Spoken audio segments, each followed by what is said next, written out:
সকালে আইসি টিকিট নেওয়ার জন্য প্রায় 6টায় আসছি, এখন 11টা 12টা বাজে কিন্তু আমাদের টিকিট দিতেছে না। টিকিট তারা 200 টাকা টিকিট 800 টাকা চাইতেছে। একই ঘটনা ঘটছে প্রত্যেকটা বছরে, যা হয় যে দৃশ্যটা আমরা দেখতে পাই সেটাই ঘটছে। 200 টাকার টিকিট কিন্তু 800 টাকা চাইবে, সবাই তো যে অনেক দূরটা আশা করে খেলা দেখতে আইছে। এই সিন্ডিকেট ভাঙতে হবে। আমরা এই যে প্রতি বছর একটা বিপিএল খেলা আছে আমাদের আনন্দ উল্লাস, এই যে আমরা এই যে আইসি এত দূর দূরান্ত থেকে, কিন্তু আমরা খেলা দেখতে পাচ্ছি না।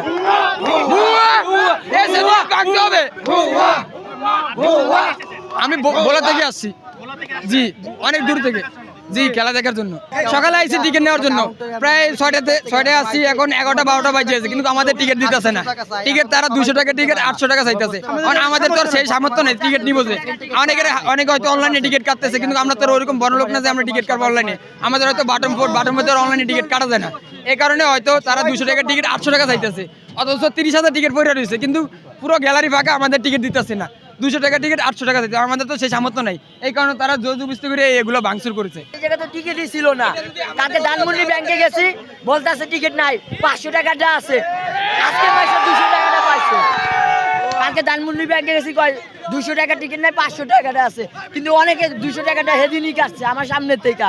আমার কয় 200 টাকা টিকিট নাই, 500 টাকা লাগবে তোমার।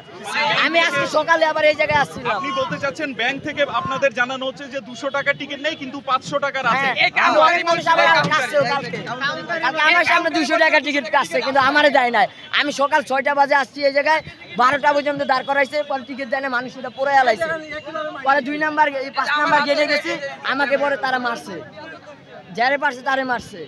এরকম সিচুয়েশন ছিল না, এখন এই কারণে এটা আমাদেরকে সবাই খুবতে এটা ভাঙচুর করেছে।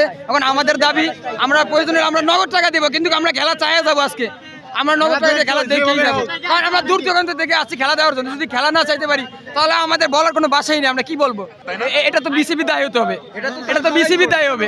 এগুলা দেখেন ভালো কথা ভাই, বগুড়া থেকে আসছি খেলা দেখার জন্য, খেলা দেখতে আপনি এরকম দাঁড়ায় থাকতেন সকাল থেকে 6টা থেকে, আপনার কাছে কিরকম লাগতো ওই সময়? আমি বলা থেকে আসছি, বিসিবি কে অ্যাকাউন্টেবল করছেন, এখানে দায়ী ধরছেন। জি তারাই এখন দায়ী বিসিবি। ওরা নিয়ম শৃঙ্খলা বজায় রেখে টিকিট বিক্রি করে নেয়। সকাল 6টা বাজে আইসি, এই জায়গায় টিকিট কাটতে কাউন্ট করে এই জায়গায়, কিন্তু 200 টাকার টিকিট কিন্তু 800 টাকা চাইবে। সবাই তো যে অনেক দূরটা আশা করে খেলা দেখতে আইছে।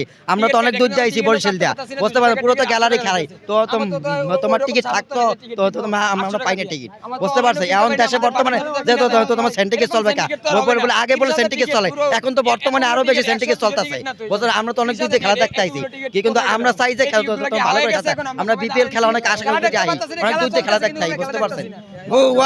সকাল থেকে এখানে সেই সেম একই ঘটনা ঘটছে প্রত্যেকটা বছরে, যা হয় যে দৃশ্যটা আমরা দেখতে পাই সেটাই ঘটছে, যার কারণে টিকিট দেওয়া বন্ধ হয়ে গেছে। এখানে একটা বিশৃঙ্খলা তৈরি হয়েছে, কিন্তু এই বিশৃঙ্খলাটা কেন হয়, কি জন্য হয়, এইটা একটু কর্তৃপক্ষ দেখেন, যার কারণে তো প্রত্যেক বছর এটা হয় না। টিকিটগুলো গেল, টিকিটগুলো যে এখনো টিকিট দিচ্ছে না।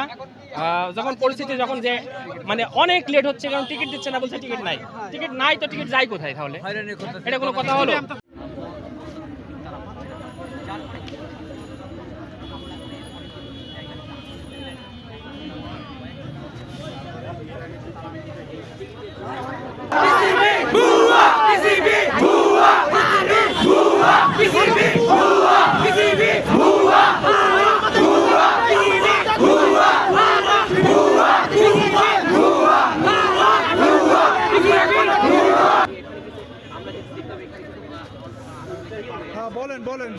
বলেন যে ওই আগুনের ওই ধোয়ার কাছেই আছি আমি, বলেন।